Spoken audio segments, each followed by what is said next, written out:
एक समय की बात है, बंगाल की खाड़ी के किनारे एक छोटे से शांत गांव में भैरव नाम का एक युवा लड़का रहता था।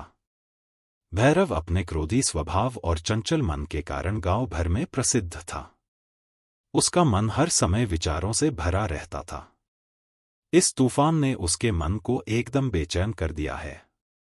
उसके जीवन से शांति मानो गायब हो गई थी और वह हमेशा अपने ही ख्यालों में खोया रहता था और तनावपूर्ण जीवन जी रहे हैं। उनके अशांत मन और क्रोध के कारण उनके अपने परिवार के सदस्यों और गांव वालों से भी संबंध अच्छे नहीं थे, जिससे वह और भी अधिक अकेला और अपमानित महसूस करने लगा। वह और भी अधिक मानसिक तनाव की स्थिति में चला जाता है। एक समय की बात है, भैरव अपने गांव की गलियों में घूम रहे थे, तभी उनकी मुलाकात एक महात्मा बुद्ध से हुई जो एक पेड़ की छाया के नीचे ध्यान में बैठे थे। महात्मा बुद्ध के चेहरे से निर्मल शांति की आभा झलक रही थी। इस असीम शांति में भैरव महात्मा बुद्ध की ओर आकर्षित हुए। जब भारत महात्मा बुद्ध के करीब आया तो उसे अपने आसपास एक सकारात्मक ऊर्जा का एहसास हुआ। भैरव को एहसास हुआ कि इस असीम शांति और सकारात्मक ऊर्जा का स्रोत कहीं न कहीं महात्मा बुद्ध के भीतर ही था। इसलिए वह वहीं बैठकर उसकी आंखें खुलने का इंतजार करने लगा। थोड़ी देर बाद जब महात्मा बुद्ध की आंख खुली तो उसने एक युवा लड़के को अपने सामने बैठा पाया, जो बहुत तनावग्रस्त और नकारात्मक भावनाओं से भरा हुआ लग रहा था। भारत में महात्मा बुद्ध की ओर हसरत भरी निगाहों से देखा और बहुत विनम्रता से कहा, गुरु, मेरा मन बहुत अशांत है और मेरे मन के विचार मुझे खाए जा रहे हैं। मुझे एक पल के लिए भी शांति महसूस नहीं होती। क्या आप मुझे सिखा सकते हैं कि मैं अपने अशांत मन को कैसे शांत करूं? महात्मा बुद्ध ने भैरव की पीड़ा को समझते हुए करुण दृष्टि से देखा और कहा, मेरे प्यारे बच्चे, मैं तुम्हें एक कहानी सुनाना चाहता हूं। इस कहानी में मानसिक शांति और खुशी के रहस्य छिपे हैं। क्या आप कहानी सुनना चाहेंगे? भैरव ने हाँ में सिर हिलाया और पूरी एकाग्रता से कहानी सुनने को तैयार हो गए। आपके अंदर जिज्ञासा चरम पर थी। आपके अंदर जिज्ञासा चरम पर थी। बहुत समय पहले की बात है, एक नगर में शक्ति नाम का एक आदमी रहता था। शक्ति बेहद महत्वाकांक्षी व्यक्ति थे और उन्हें हर काम में लोगों से डेट की जरूरत पड़ती थी। यदि उसे किसी से असफलता और बुराई सुनने को मिलती है तो वह गहरी चिंता और तनाव में चला जाता है। उनका मानना था कि सफलता और भौतिक शक्तियां वांछित खुशी देंगी, लेकिन वह जितना सफलता और प्रशंसा के पीछे भागता था उतना ही मानसिक तनाव में डूबता जाता था। लेकिन अचानक शक्ति का सामना उस समय के मशहूर महात्मा बुद्ध से हो गया, जिसका नाम महाकौशल था।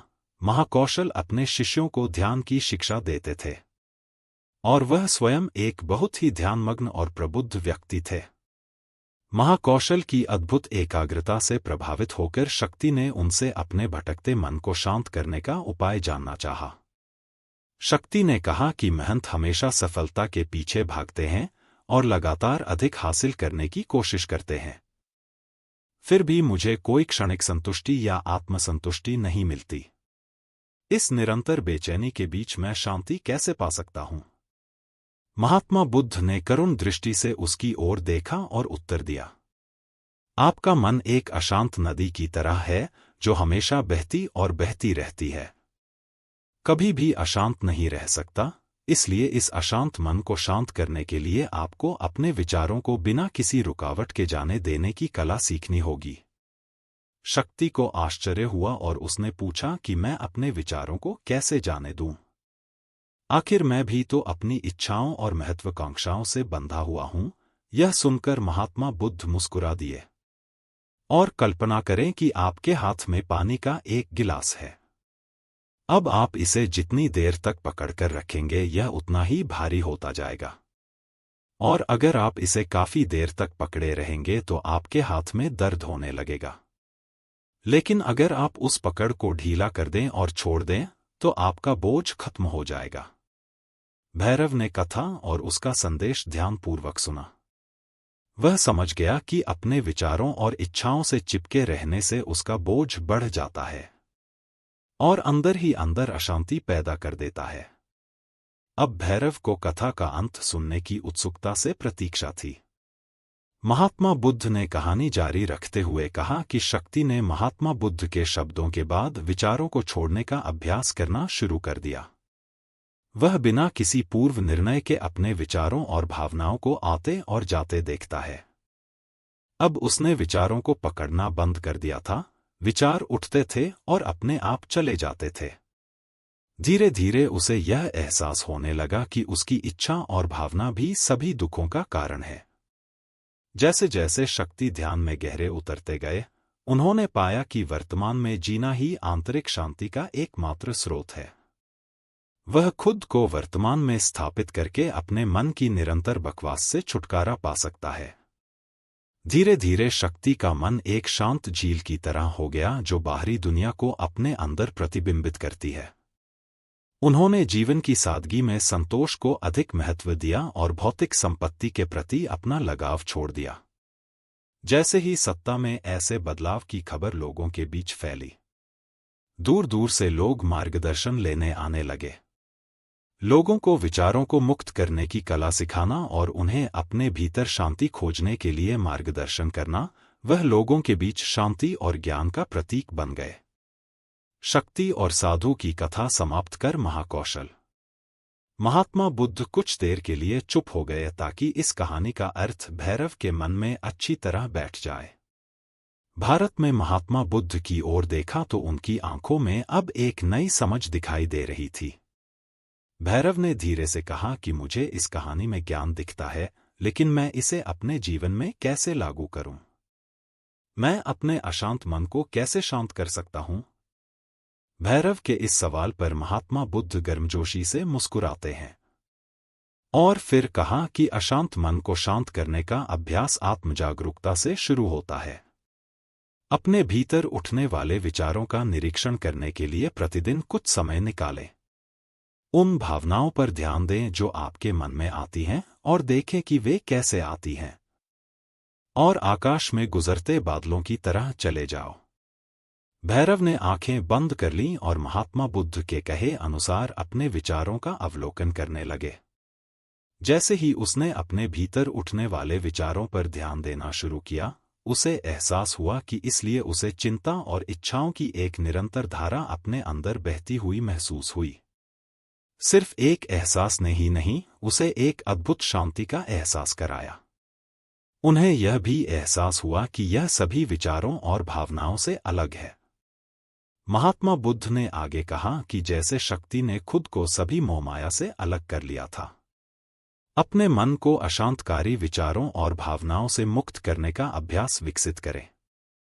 बिना किसी पूर्वाग्रह के विचार को वैसे ही स्वीकार करें जैसे वह आता है, और फिर धीरे धीरे उन्हें जाने दें और अपना ध्यान वर्तमान क्षण पर केंद्रित करें। लेकिन भैरव ने टोकते हुए कहा कि क्या होगा अगर विचार और भावनाएं इतनी मजबूत हों कि वे बनी ही रहें और दिमाग से निकलने से इनकार कर दें। महात्मा बुद्ध ने भैरव की बात पर सहमति जताते हुए सिर हिलाया और कहा, ऐसे कई मौके आएंगे जब आपके मन में सवालों का बवंडर चल रहा होगा। जब आपका दिमाग आपकी बात ही नहीं सुनेगा तो ऐसे में आपको अपनी सांसों की ताकत पर विश्वास करना होगा। एक बार फिर भिक्षु ने भैरव से कहा, अपनी आंखें बंद करो और अपनी सांसों पर ध्यान केंद्रित करने के लिए अपने पेट को ऊपर उठता हुआ और मथता हुआ महसूस करो। महात्मा बुद्ध ने बताया कि जब भी आपका मन अशांत हो तो तुरंत अपनी सांसों पर लौट आएं। सांस की वाद्य गति आपको तुरंत वर्तमान के चरणों में वापस खींच लेगी और आपको शांति का अनुभव कराता है। एक महात्मा बुद्ध के निर्देशानुसार आने और जाने वाली सांसों पर ध्यान केंद्रित करने का प्रयास किया। इस छोटे से व्यायाम से उन्हें मानसिक शांति का अनुभव हुआ। उसे याद आया कि उसकी सांसें हमेशा उसके साथ थी, जो उसे वर्तमान क्षण की याद दिलाती थी, आराम और शांति लाता है। भैरव के इस विकास को देखकर महात्मा बुद्ध मंद मंद मुस्कुराए और बोले, मेरे प्रिय, बेचैन मन को शांत करना एक ऐसी साधना है जिसके लिए बहुत प्रयास और दृढ़ इच्छा शक्ति की आवश्यकता होती है, क्योंकि लगातार व्यायाम से मांसपेशियां मजबूत होती हैं उसी तरह नियमित अभ्यास से मन भी शांत होता है। स्वीकृति में सिर हिलाते हुए एक महात्मा बुद्ध को धन्यवाद देते हुए उन्होंने वादा किया कि आज से वह अपने अशांत मन को शांत कर सकेंगे और अपनी गैर शक्तियों को मुक्त कर सकेंगे और अपने भीतर शांति पाने के लिए इस यात्रा पर निकलने में सक्षम हो सके। महात्मा बुद्ध ने भैरव के कंधे पर हाथ रखा और कहा कि मुझे आपकी क्षमता पर बहुत विश्वास है और आपको जल्द ही अपनी आंतरिक शांति मिलेगी। लेकिन याद रखें कि यह आसान नहीं होगा। लेकिन अगर आप दृढ़ इच्छा शक्ति और खुले दिल से प्रयास करेंगे तो आप निश्चित रूप से वह टुकड़ा पालेंगे जो आपके अंदर है। उस दिन से भैरव अपने अशांत मन को शांत करने का प्रयास करने लगे और हर दिन ध्यान करने के लिए एक अलग समय निर्धारित करें। उसने अपने मन में उठने वाले विचारों को बिना किसी रोक-टोक के जाने दिया और अपनी सांसों के जरिए खुद को वर्तमान में बनाए रखने की कोशिश की। समय के साथ अभ्यास करते हुए भैरव को अपने अंदर शांति का अनुभव हुआ। जैसे जैसे समय बीतता गया, भैरव को ज्ञान और शांति का स्रोत कहा जाने लगा। ग्रामीण अपने अशांत मन को शांत करने के लिए भैरव के पास आते हैं। महात्मा बुद्धों के शिक्षक आत्मजागरूकता की शक्ति को साझा करते हैं और दूसरों को महात्मा बुद्धों को पढ़ाने में मदद करते हैं और आंतरिक शांति पाने की शिक्षाओं को साझा करते हैं। इसके साथ ही उन्होंने अपनी सांसों पर ध्यान देने और अपने विचारों को मुक्त करने की कला भी सिखाई। ऐसे निवासियों का विकास हुआ और उन्हें मन की अमूल्य शांति मिली। महात्मा बुद्ध की शिक्षाओं और भैरव द्वारा संचालित अभ्यास के माध्यम से विचारों को त्यागने और वर्तमान में जीने की कला दूर दूर तक फैल गई है। उन्होंने कई लोगों की जिंदगी बदल दी और जैसे जैसे समय बीतता गया, उनकी जिंदगी और भी बदलती गई। भैरव का शांत प्रभाव उसके गांव की सीमाओं से परे तक फैला हुआ है। आसपास के गांवों और शहरों से लोग भैरव के परिवर्तन की कहानी सुनते हैं, उनसे सलाह लेने आते हैं। मन के बोझ तले दबे लोगों के लिए भारत आशा की किरण बन गया।